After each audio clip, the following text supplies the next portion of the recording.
Welcome to Positive Atheism English channel.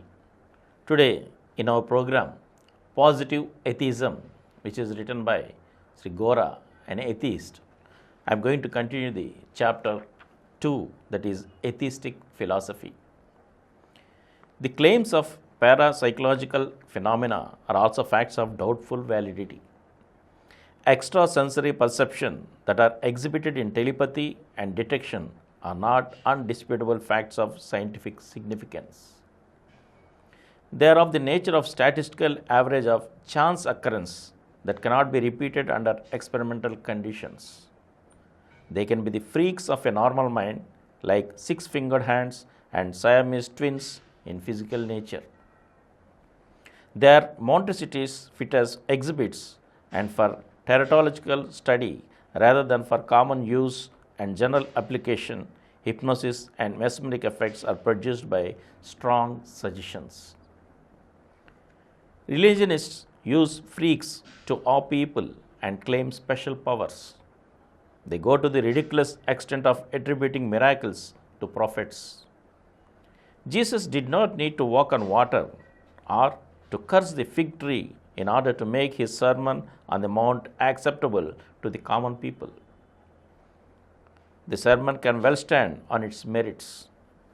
The instructions in the Quran are good enough without the miracle of breaking the moon. For far from enhancing the prestige of the prophets, association of miracle with the lives of prophets removes them from the reach of the common people and renders them objects of adoration rather than of emulation. After all, those whom later generation worshipped as prophets were just common persons with stout hearts and devotion to the well-being of the fellow men. They were even despised by the capitalists, autocrats, and aristocrats of their own ages. The so-called intuitions of prophets were broad guesses. The intuitions were respected because the prophets had no axe to grind.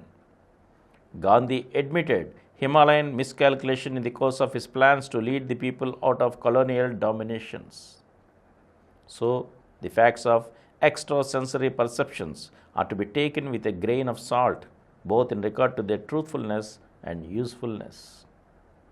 Similarly, the tall claims of the evidence of rebirth went false when they were subject to strict scientific inquiry. Further, evidence of rebirth is paraded by Hindus who believe in the philosophy of the rebirth and not by Christians and Muslims who do not share that faith. The motivation is evident in the claim. The disciplines of logic and epistemological inquiry systemize imaginations and increase their chances of being truths.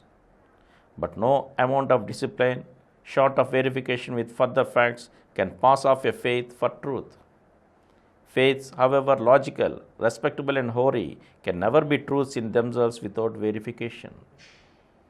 The spectrum of human understanding extends from hard facts to unverifiable fancies. Faiths lie between with truth on the one side of facts and falsehoods on the side of fancies. Verification is the demarcating line between truths and falsehoods. The tragedy of theistic understanding consists in mistaking faiths for truths. Theists can very well believe in the existence of God, soul, other world, and afterlife.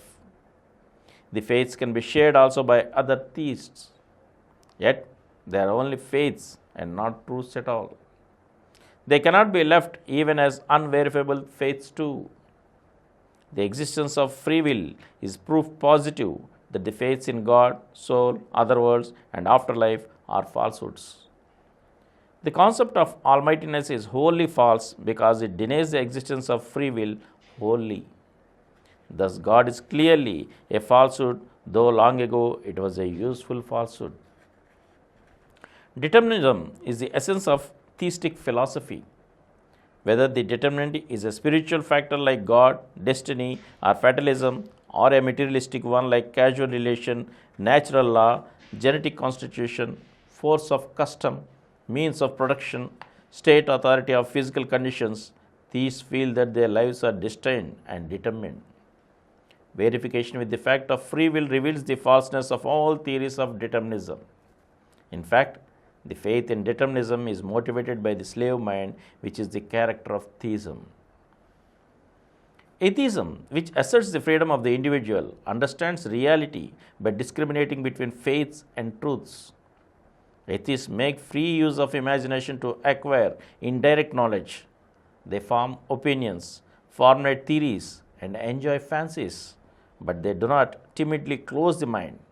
Unlike theists, atheists proceed boldly with an open mind from faiths to truths through the method of verification with further facts, whereas theists stop with faith, atheists go to truth. The principle of atheistic philosophy is what is capable of verification and necessary for the individual should be tested and known. What is incapable of verification or unnecessary for the present need should be respected as an opinion. To respect an opinion is not to accept it as a truth. It is a social norm to enable the growth of knowledge. Unless the free flow of opinions is permitted, while recognizing them only as opinions, we lose the benefit of imagination. The danger is not in respecting an opinion, but it is in mistaking it for a truth. Atheism, therefore, adopts the scientific method for acquiring knowledge. It promotes understanding through verification wherever possible and through respect for opinion wherever necessary. The atheistic method of understanding requires, of course, the freedom of the individual to imagine as well as to verify the inferences. But these go so far as to consider the freedom itself an illusion. They assert that the choice, which is an act of free will, is predetermined by divine dispensation, by fate's decree, by causation, by dialectics of development, by the process of evolution, or by historical necessity. As Marxist materialists suppose that the pattern of behavior and the mode of choice are determined by the material conditions of life, they classify cultures into feudalist, capitalist, bourgeoisie, and proletarian types corresponding to the ownership of the means of material wealth.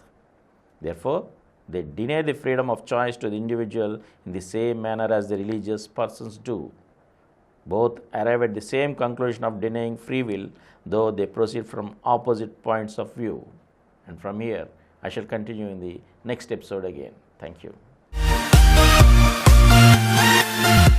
For more videos, please subscribe to our Positive Atheism English channel presented by Samaram channels, which has crossed more than 20 crore views.